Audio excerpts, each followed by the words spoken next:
What's up? What's up? It's Saucy Rossy, the deepest voice in barbecue, and today I aged a steak in hot honey. This was a really interesting viral trend I saw on social media, and I thought I would give it a go myself. I cooked it to 140 internal on my charcoal grill, nice medium rare, and this was the result. Absolutely juicy, gooey, and just different than a normal steak. So I'll walk you through the process and kind of explain how things went. I grabbed my Halifax Honey Company's Stingin Hotter Honey, the red lava edition. I set that to the side, and then I grabbed a nice striploin steak. Here it is after I trimmed off some of the fat cap. Still have a little bit on there though. Gonna keep that on there for that flavor. Then I grabbed myself a nice Ziploc bag, one of these big freezer bags. I'm not putting this in the freezer, but these are really great for sealing things off. Then I take my Stingin Hot Honey Red Lava Edition and I put that entire bottle inside of there.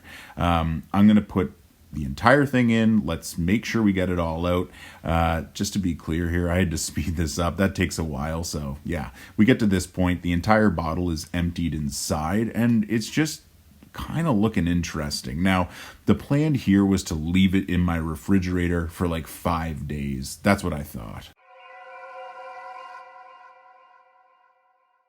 So after 5 days, this is what it looked like, pulling it out. By the way, every other day, I kind of flipped the Ziploc bag inside of the refrigerator.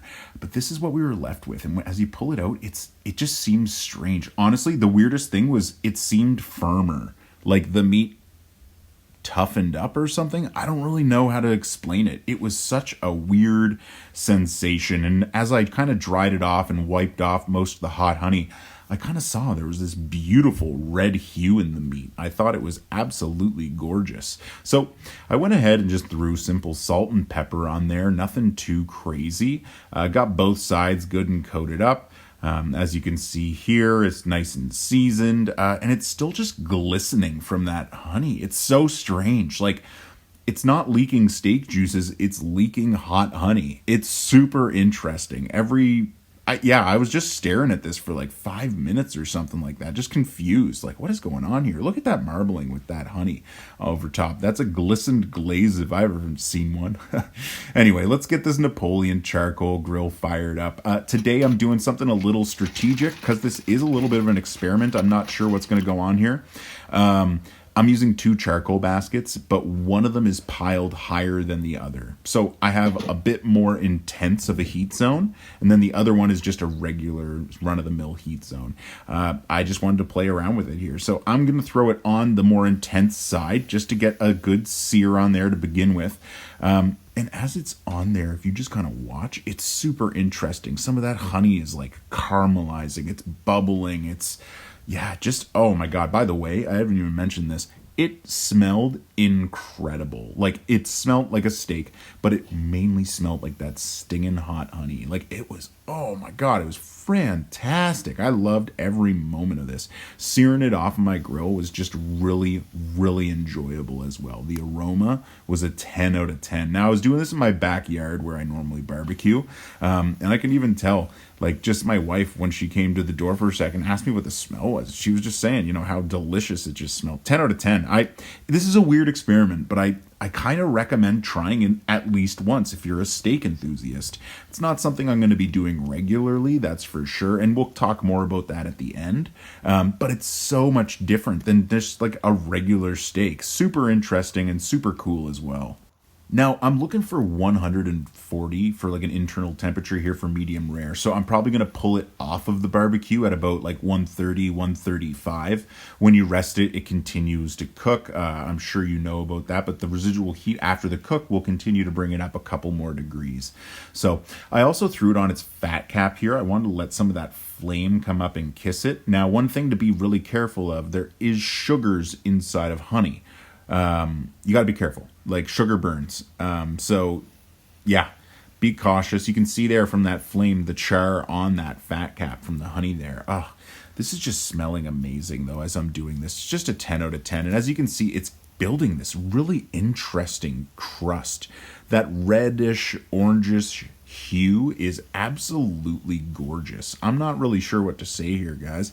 This is it's just, it's beautiful barbecue, I guess. This was awesome. Like just cooking this on the charcoal grill, really enjoyed it. Cooking steak's one of those delicate things, but I found after aging this with the hot honey, this was a little more resilient. It was hard to burn. Like I had this over those coals. I brought it up to 135, I think is where I brought it for like the final temp. But as you can see here, like it's got a good char on it, but you can see it's still glistening. It's still juicy too. It's super interesting. Got a little too much of a char maybe right there. You know what? Actually, it still looks gorgeous. So poking it in, meat thermometer right quick, just trying to make sure we're not going too high in temp, and we still got to go a little bit more and get to that 135, right? Thankfully, due to YouTube magic, I'm able to fast forward. So here we are up to temp after resting as well. And I'm just going to cut into this. Let's take a quick peek, and isn't that interesting? Doesn't that look fantastic?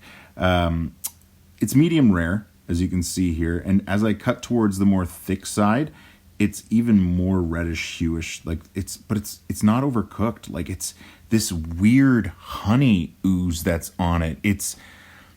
This is just really interesting. I can't explain it, and I'll show it here in a second. So I'm going to put it on the knife, and when I move it away, watch the viscosity of the juices coming from the steak. It's super interesting. Not to mention how gorgeous the steak just looks, but like you can see those juices forming. They're kind of pooling together, but it's not running down. It's sticking. It's honey.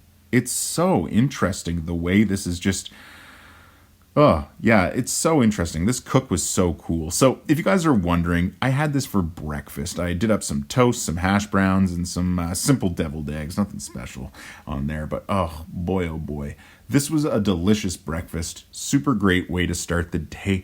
That just looks so interesting. It's kind of like a dry age look to it, but at the same time, like, I don't know, just look at that caramelized crust. Oh, 10 out of 10. Thanks again for watching, and as always, take care, stay safe, make sure you like and subscribe, and join this ever-growing community of home cooks. Thanks again.